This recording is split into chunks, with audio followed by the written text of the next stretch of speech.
Test 4. You will hear a number of different recordings and you will have to answer questions on what you hear. There will be time for you to read the instructions and questions, and you will have a chance to check your work. All the recordings will be played once only. The test is in 4 sections. At the end of the test, you will be given 10 minutes to transfer your answers to an answer sheet. Now turn to Section 1. Section 1. You will hear a woman telephoning a car rental company to ask about car renting services. First, you have some time to look at questions 1 to 5.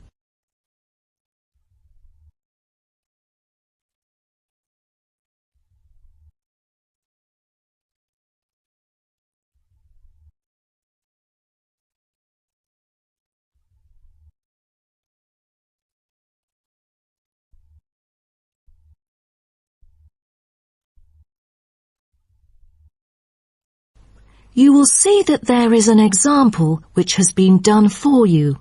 On this occasion only, the conversation relating to this will be played first. Hello, First Choice Car Rental. How may I help you? Oh, good morning. I'm calling for some information about your car renting services. I'm an American and I will be going on a family holiday to your city from Ohio next month. The woman says that she is an American, so American has been written in the space. Now we shall begin. You should answer the questions as you listen, because you will not hear the recording a second time. Listen carefully and answer questions 1 to 5. Hello, First Choice Car Rental. How may I help you? Oh, good morning. I'm calling for some information about your car renting services. I'm an American and I will be going on a family holiday to your city from Ohio next month. Okay, no problem. It's our pleasure to serve you. Could you please tell me your name and contact information first? I'm Caroline. That's Caroline.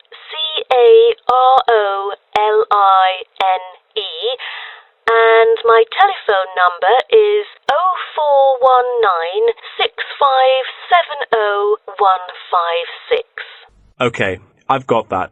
And how can I send you our quotation? If you are satisfied with our arrangement, is email alright, or should I send it by post? The latter, please. I'm afraid I'd prefer to read it on paper. That's no problem. I'm considering renting a caravan for a week, but I don't really know the price range for it, since I haven't rented any car through that method before. I think it should be within my budget of $50.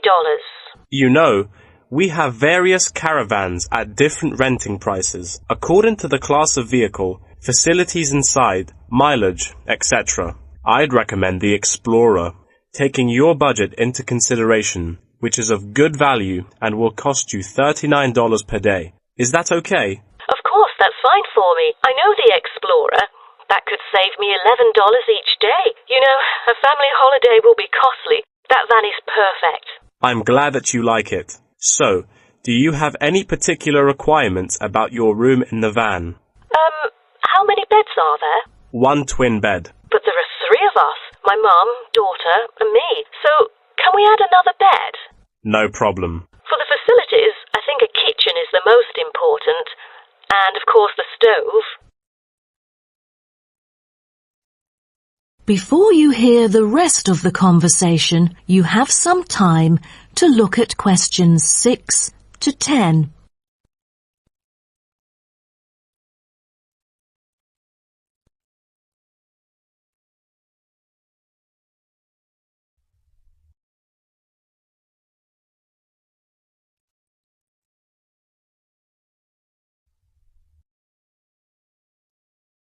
Now listen and answer questions 6 to 10.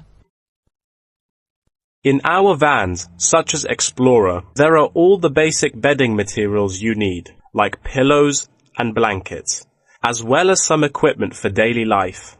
And many things can be added into your room according to your needs, such as a coffee maker. Well, I need to have a heater in case it'll be cold at night, and a microwave, of course. All right, I've taken notes of all these things. Actually, all our vans should be taken from our company, which is not too far from the city centre, so we can pick you up from the centre for free. Is that okay? Oh, I'm afraid we'd better be picked up from the airport, as we are foreigners in your country and not familiar with the transport system. Is that all right? Yes, it is no problem. With that comes the information for the insurance. I need the driver's name and age. That is my daughter, Chris, who is 19, the youngest driver amongst us three. I'm sorry, but our company only accepts caravan drivers aged 25 or over, according to our regulations. So... Well, that would be me, Caroline, and I'm 49 years old. And where was your driving license issued? I mean the country. I've got a license in America, but I've also got one in Australia, which is still valid. Is it better for me to register the local one from your country? Yes, that might be better. So your registration number is... That is the end of section 1. You now have half a minute to check your answers.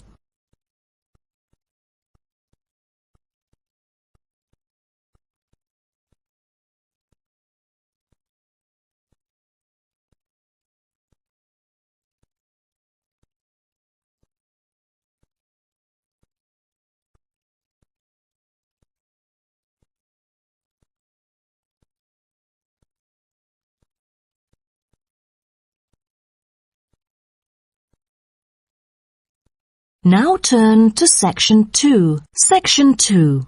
You'll hear a talk between a host and a professor called Alison Downing about cocoa beans. First, you have some time to look at questions 11 to 16.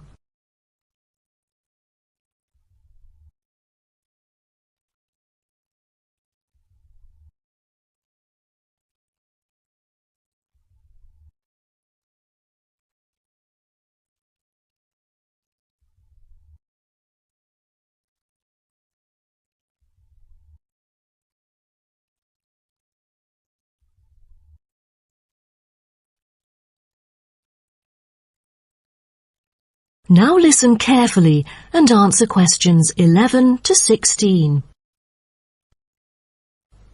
Hello and welcome to today's talk. Here with me is the famous botanist, Professor Alison Downing.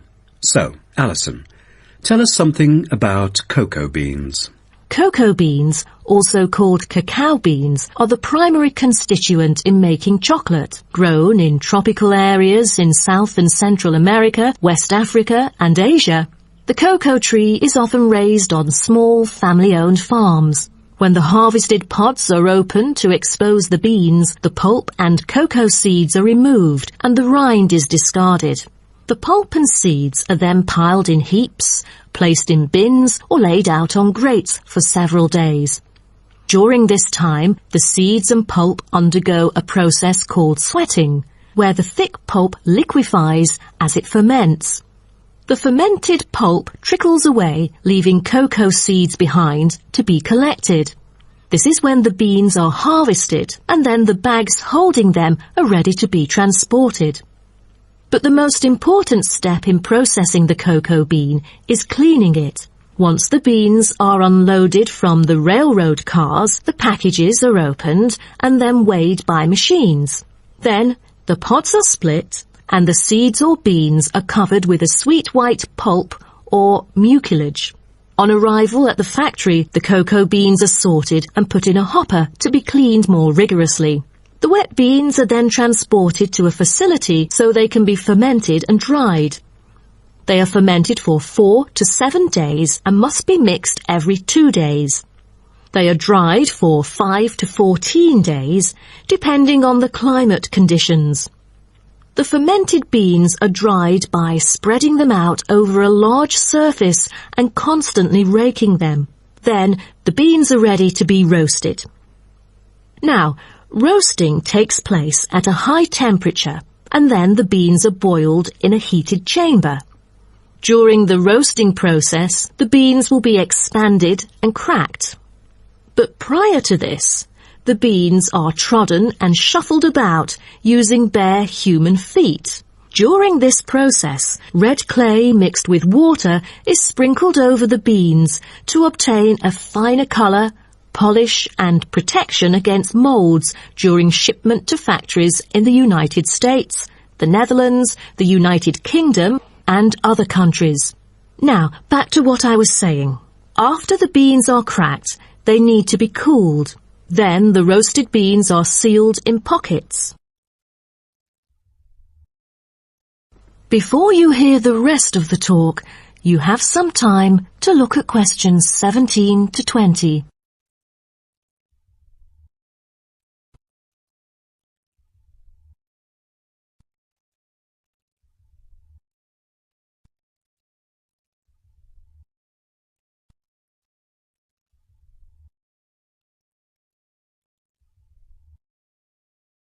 Now listen and answer questions 17 to 20.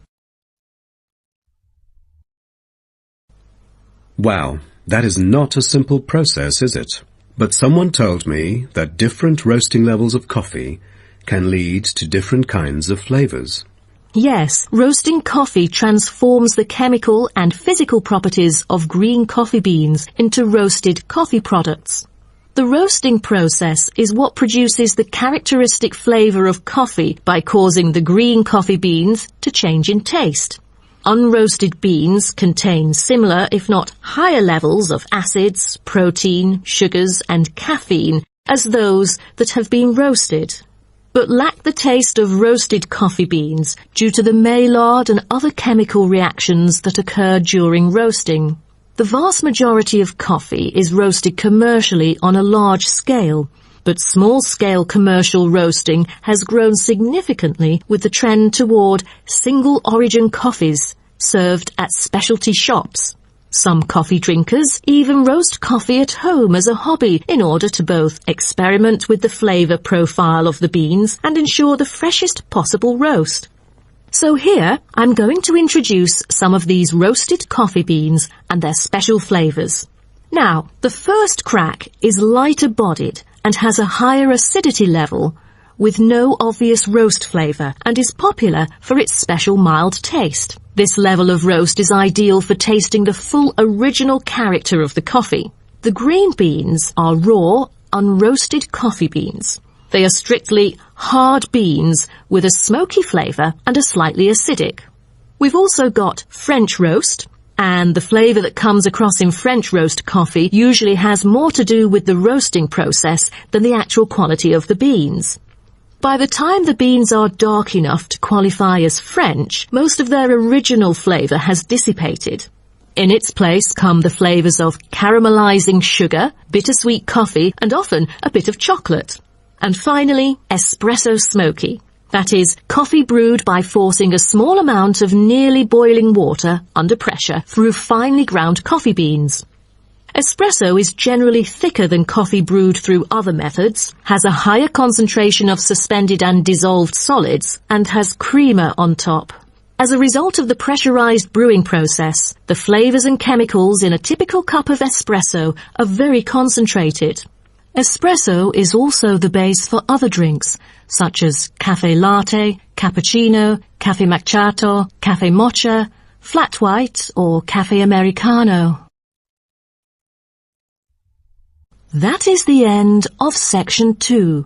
You now have half a minute to check your answers.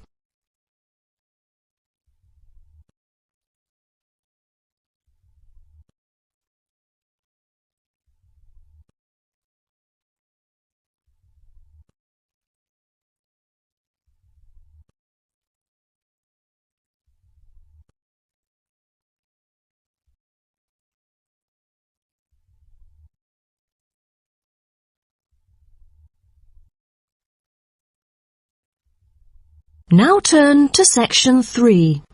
Section 3. You will hear two students talking about the moa with the lecturer. First, you have some time to look at questions 21 to 26.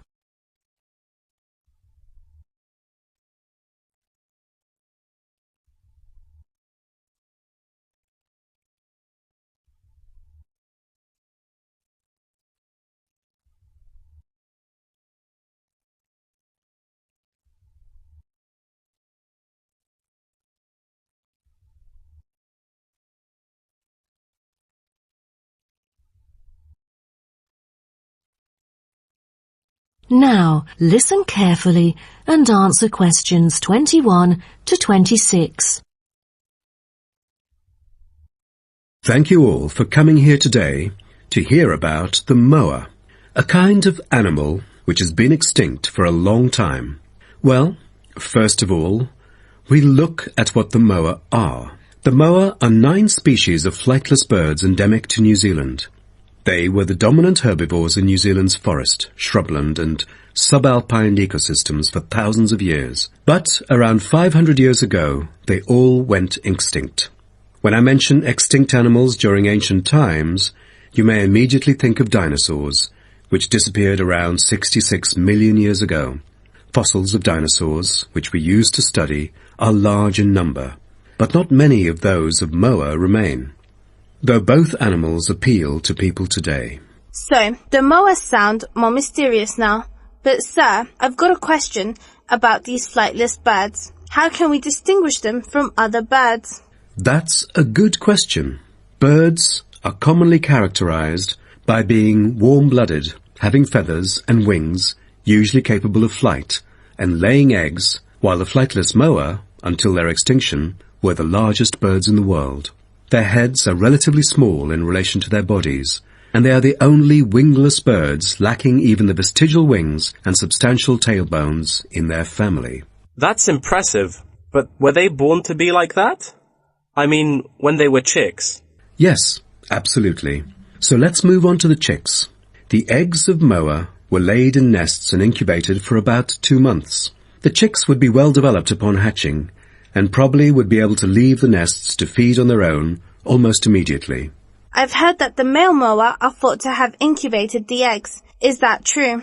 I think there is a possibility for that. I've read somewhere that the sex-specific DNA recovered from the outer surfaces of eggshells suggested that these eggs were likely to have been hatched by the male, but we still need to consult more. But I have a question.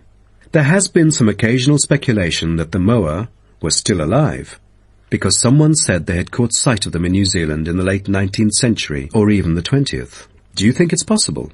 I'm not amazed by that, since that kind of thing has been claimed several times. But I find it funny, because no reliable evidence of moa tracks has ever been found, and experts still contend that moa survival is extremely unlikely. So what was the reason for the moa's extinction? I wonder if it was global warming or some other factors related to their living environment. Well, before the arrival of human settlers in New Zealand, the moa's only predator was the massive Haas eagle. Then the Maori arrived sometime before CE 1300, and all moa genera were soon driven to extinction by hunting. What a horrible thing.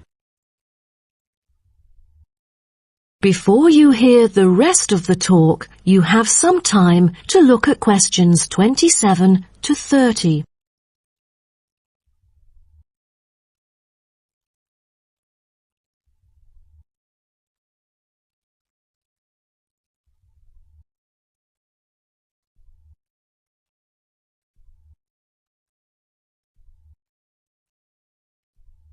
Now, listen and answer questions 27 to 30.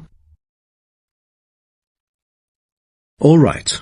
Now let's look at the features of some species of moa. The South Island giant moa may have been the tallest birds ever known, and the second tallest of the 9 moa species is the North Island giant moa, with the females being markedly larger than males, both in weight and height. And I've heard that the smallest of the moa birds are the coastal moa. Is that right? Yes, you were right. And have you heard about any other kind of moa before? I know the crested moa. The eggs they laid may be larger than others. As they mainly lived in the remote interior of the southern island, their fossils are rare or absent in archaeological sites, and no egg remains have yet been identified. Are there any species of moa that have got more fossils? Yes, of course. A considerable amount of remains of the stout-legged moa exist, due to the well-preserved properties of their habitat. Their skulls reveal relatively bad vision, a good sense of smell, and a very short bill. Then there is the eastern moa. They were remarkable in having very long and narrow windpipes, which probably enabled them to make louder, more resonant calls than those of other moa, and had the greatest vocal abilities, so they could communicate when they could not see each other in the forest or at night. They used a range of senses, apart from sound, in their search for food, such as their sense of smell and vision. That is the end of section 3. You now have half a minute to check your answers.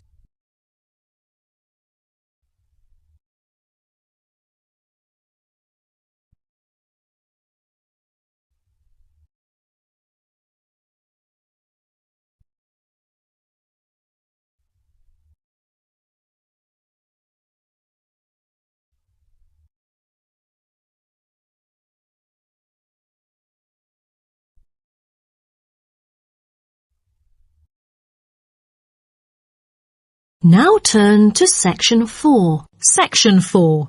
You will hear part of a lecture about time measurement. First, you have some time to look at questions 31 to 40.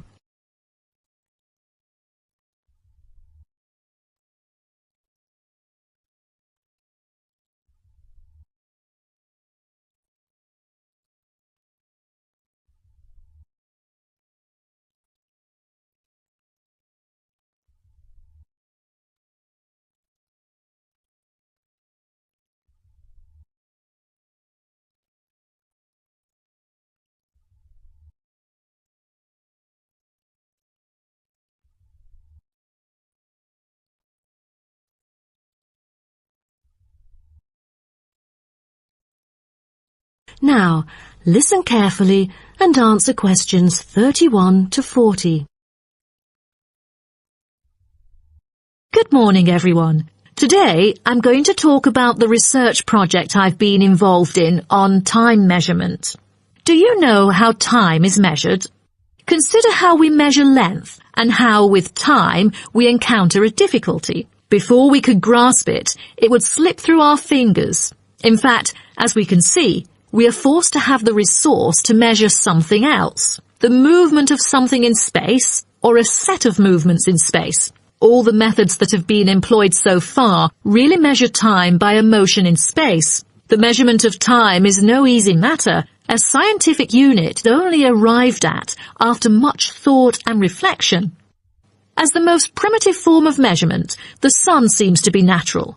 Ever since man first noticed the regular movements of the sun and stars, we have wondered about the passage of time. Prehistoric people first recorded time according to the sun's position. To start off, let us take noon, which is when the sun is on the meridian at the highest point of its course across the heavens, and when it casts the shortest shadow. But this measurement, which was regarded as a major one in ancient times, was less important than the natural events that occurred. The earliest natural events that had been recognized were in the heavens, but during the course of the year, there were many other events that indicated significant changes in the environment. Seasonal winds and rains, the flooding of rivers, the flowering of trees and plants, and the breeding cycles or migration of animals all led to natural divisions of the year, and the further observation and local customs led to the recognition of the seasons. Years later, precise measurements were invented because the passage of time was extremely important for astronomers and priests who were responsible for determining the exact hour for daily rituals and for important religious festivals. Apart from the connection with religion, accurate time measurement was also related to the government, since they divided the day or the night into different periods in order to regulate work and various events. For thousands of years, devices had been used to measure and keep track of time. The current sexagesimal system of time measurement dates back to approximately 2000 BCE from the Sumerians. It was found that the earliest ancient timekeepers were mainly invented and used in Mesopotamia, where the water clock was introduced from, as well as in North Africa, especially in the area of ancient Egypt.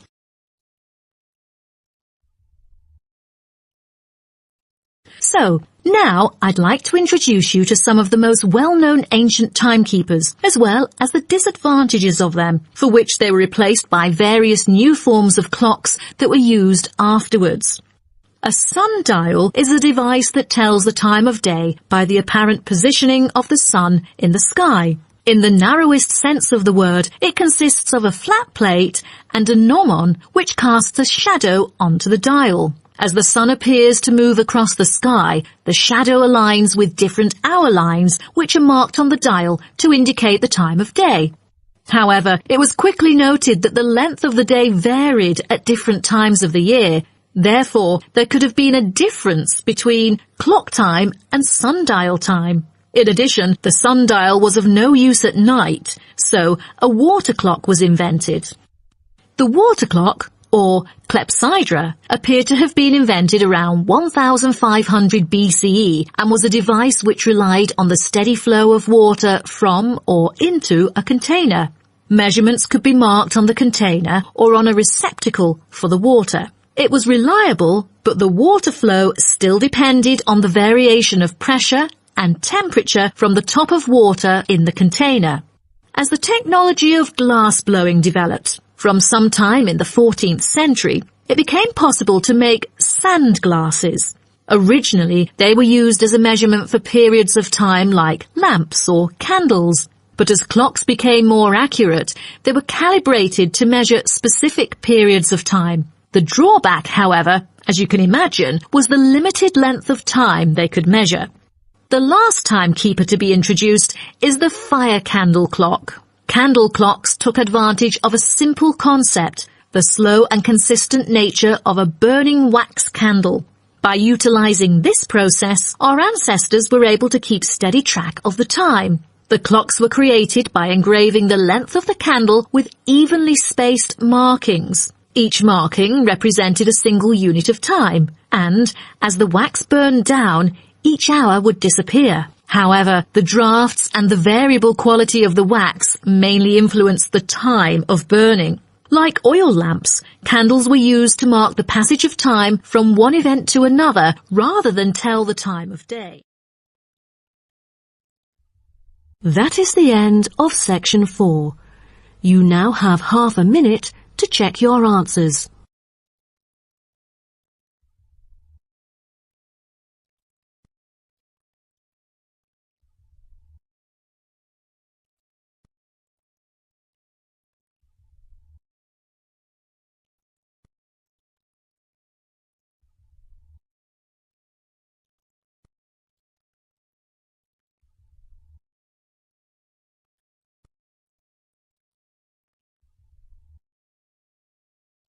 That is the end of the listening test. In the Ielts test, you will now have 10 minutes to transfer your answers to an answer sheet.